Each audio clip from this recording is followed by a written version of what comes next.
dit toujours, n'est-ce pas, le semeur est sorti pour semer. Et au bout de quelque temps déjà, eh bien, sa renommée se répand dans toute la Palestine. Jamais homme n'a parlé comme cet homme. Et beaucoup viennent vers le Seigneur. Ce soir, nous contemplons un légiste, un enseignant de la loi, de la Torah, qui s'approche de Jésus. Alors cet homme-là, ce n'est pas vraiment un disciple de Dieu. Ce n'est pas un disciple de Jésus. Mais il s'approche vers Jésus pour lui tendre un piège, pour le tester, n'est-ce pas, sur sa connaissance de la loi. Maître, que dois-je faire pour obtenir la vie éternelle? Alors Jésus, en bon pédagogue, eh bien, le renvoie à la loi, à cette loi que lui-même maîtrise. Le Christ lui dit, qu'est-il écrit dans la loi? Comment la comprends-tu? Et alors, Jésus invite ce monsieur à faire ressortir le noyau, la substance de la loi. À travers la loi juive, il y a plusieurs commandements, plusieurs choses que Dieu dit. Il y a des préceptes, il y a plein de choses, n'est-ce pas? Beaucoup de commandements. Et alors, il fallait dégager l'essentiel de la loi. Et ce monsieur répond, tu aimeras le Seigneur ton Dieu de tout ton cœur, de toute ton âme, de toute ton énergie et de toute ta pensée, et ton prochain comme toi-même. Alors, ce qui est intéressant, eh bien, c'est le tout que ce monsieur proclame en parlant de Dieu, la relation qui le lie à Dieu. Ce Dieu qui nous a créés par amour, ce Dieu qui a fait de nous le sommet de sa création, le gardien de sa création, ce Dieu qui a mis à côté de l'homme une femme pour construire le monde. Eh bien, ce Dieu-là nous a tout donné, tout donné. Et alors, à celui qui nous a tout donné, eh bien, à lui également, nous devons tout, n'est-ce pas? Le Seigneur va l'exprimer de manière plus forte en parlant de la veuve. Cette veuve-là qui vient donner quelques piécettes au temple, n'est-ce pas? Et le Seigneur va dire, eh bien, elle a tout donné. Tout ce qu'elle avait pour vivre, elle a tout donné. À Dieu, eh bien, nous devons tout donner. Pas le superflu, pas nos petits temps perdus. Non, le Seigneur, n'est-ce pas, nous donne ce qui est beau. Et en retour, lui qui est Dieu, eh bien, nous devons tout lui donner. Alors, et ce monsieur-là continue en disant, il ajoute quelque chose, en le reliant, et ton prochain comme toi-même. Voilà. L'amour que nous recevons de Dieu, cette vitalité que nous recevons de Dieu, cette énergie que nous recevons de Dieu, qui est répandue dans la création, nous devons nous aussi le répandre à la création tout entière et d'une manière particulière à notre prochain. Tu aimeras ton prochain comme toi-même. Le témoignage, n'est-ce pas?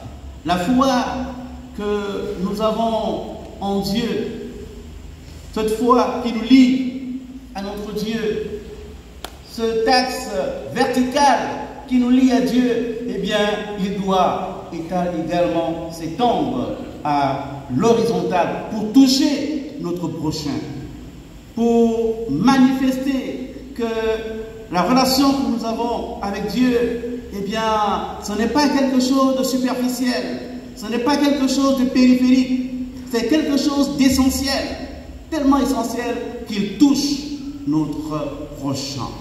Il ne peut pas être laissé en dehors de cette relation. Et alors, le Seigneur, en regardant ce monsieur qui vient de répondre, eh bien, lui dit, tu as bien répondu. C'est le noyau fondamental de la loi et la passerelle vers la vie éternelle. Et le Seigneur ajoute, eh bien, fais cela et tu auras la vie. Ce que nous recherchons dans notre relation avec Dieu, eh bien, c'est la vie éternelle. La question que ce monsieur pose à Jésus, eh bien, est une question essentielle, une question importante, fondamentale, existentielle, n'est-ce pas? La vie que Dieu nous donne va au-delà du temps que nous passons ici sur la terre, n'est-ce pas? Et ça, déjà, nous le savions. Avant que les missionnaires ne viennent déjà, n'est-ce pas? On savait que les morts ne sont pas morts, n'est-ce pas? Et quand on passe de l'autre côté, eh bien, on continue à vivre et on rejoint les ancêtres. L'amour de Dieu, l'amour du prochain est la passerelle vers la vie éternelle. Alors, le dialogue se continue. Et ce monsieur pose une deuxième question. Mais qui est mon prochain? Jésus, pour répondre à sa première question, eh bien, il a convoqué la loi en disant, que lis-tu? Que comprends-tu? Qu'est-ce qui est écrit dans la loi? Mais pour répondre à cette question, eh bien, Jésus ne convoque plus la loi, mais il convoque le concret de notre vie. C'est là où se vérifie effectivement qui est le prochain, si nous l'aimons vraiment. Et le Seigneur raconte cette belle histoire. Un homme descendait de Jérusalem à Jéricho. La vie, eh bien, c'est aussi un cheminement comme celui-là, un long cheminement. Et nous avons des moments dans notre vie où nous rencontrons des bandits sur le chemin qui nous dépouillent, des événements qui nous dépouillent, qui nous laissent pratiquement sans vie, à moitié morts. Et alors, un prêtre passe par là. Les prêtres dans le temple sont responsables de toutes les activités saintes qui ont lieu à l'intérieur du temple. Donc c'est vraiment un monsieur qui est proche de Dieu, qui vit pratiquement au temple, il est là. Et voilà que ce monsieur, devant cet homme à moitié mort, il passe. Arrive un lévite. Eh bien les lévites, eux aussi, ils vivent du temple, mais ils n'ont pas le droit de monter à l'autel. Ils aident au fonctionnement du temple. Ces tâches comprennent la police du temple, la construction, le nettoyage, l'enseignement et la prière.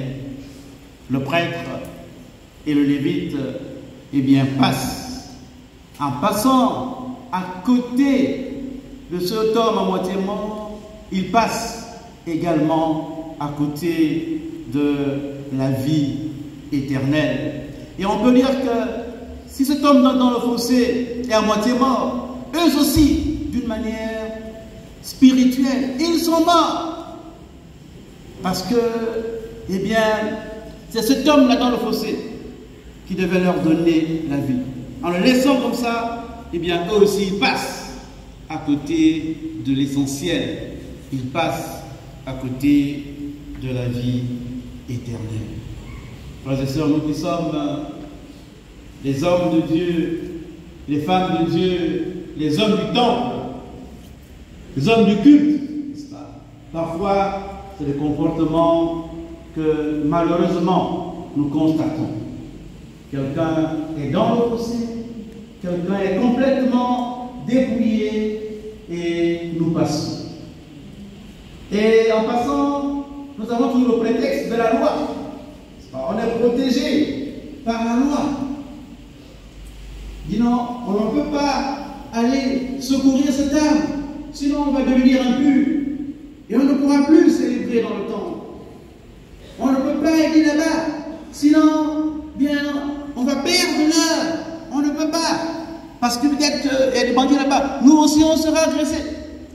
On a toujours, n'est-ce pas, quelque chose sur lequel on essaie de se réfugier. Mais la vraie question qu'on peut se poser, quelle est cette foi? Cette foi en Dieu, n'est-ce pas, qui laisse sans vie le prochain qui est là. Une foi sans amour, une foi sans charité, est-elle véritablement la foi au Dieu unique et véritable? Heureusement, arrive un Samaritain. Alors les Samaritains et les autres Juifs, n'est-ce pas, eh bien ce sont des frères qui ne s'aiment pas beaucoup. Pour les Juifs, eh bien, les Samaritains sont considérés comme des païens, des gens qui ne croient pas véritablement en Dieu, des gens qui sont impurs. Et voilà que c'est cet homme-là qui s'approche de l'homme blessé.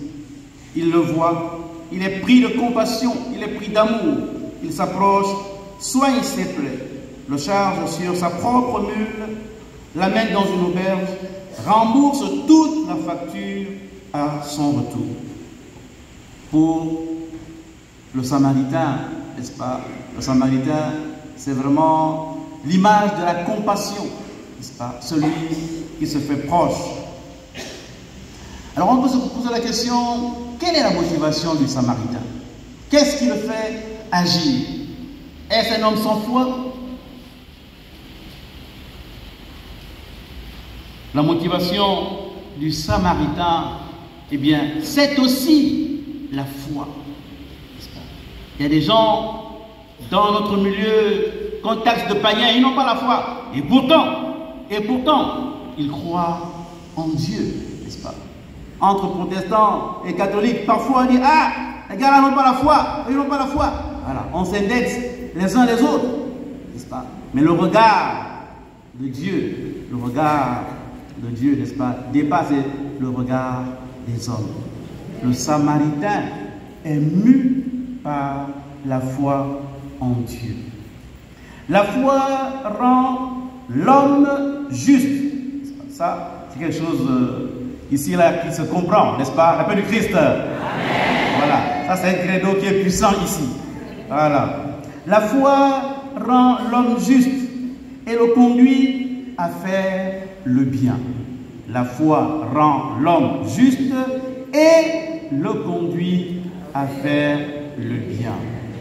Je vais citer Luther, la paix du Christ. Amen.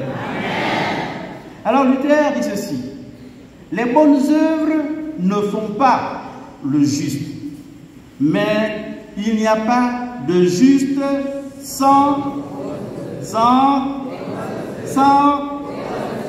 il n'y a pas de juste sans les bonnes œuvres. La foi transforme nos vies. Elle est efficace et donne de bons fruits que sont les œuvres. La puissance de notre charité trouve sa source dans la foi, n'est-ce pas? Tout ce que le Samaritain a fait, tout cela trouve sa source dans la foi. Et la charité est l'expression de notre foi. Il ne s'agit pas ici d'opposer foi et charité, mais au contraire, de proclamer ici haut et fort que l'un appelle l'autre. Un couple indissociable. La paix du Christ. Amen. Alors je vais terminer. Je disais au début que celui qui pose la question, ce n'est pas vraiment quelqu'un qui a foi en Jésus. Au contraire, n'est-ce pas, il veut le mettre à l'épreuve. Supposons maintenant que ce soit un disciple du Christ qui pose la question à Jésus. quelle serait la réponse de Christ? N'est-ce pas? Maître, que dois-je faire pour avoir la vie éternelle?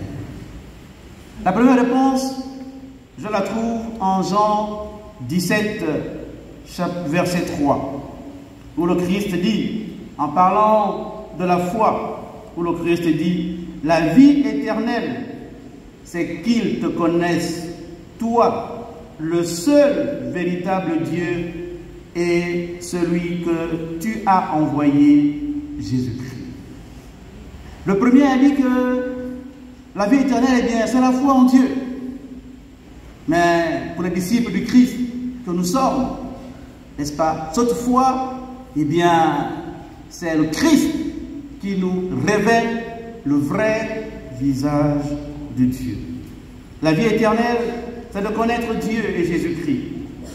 Connaître Dieu dans la Bible, c'est expérimenter la communion avec Dieu. Dieu le seul, le vrai, est celui qui est révélé par son envoyé Jésus.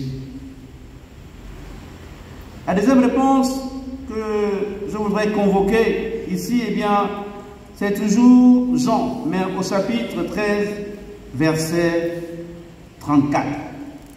Le premier a dit, l'amour de Dieu et l'amour du prochain.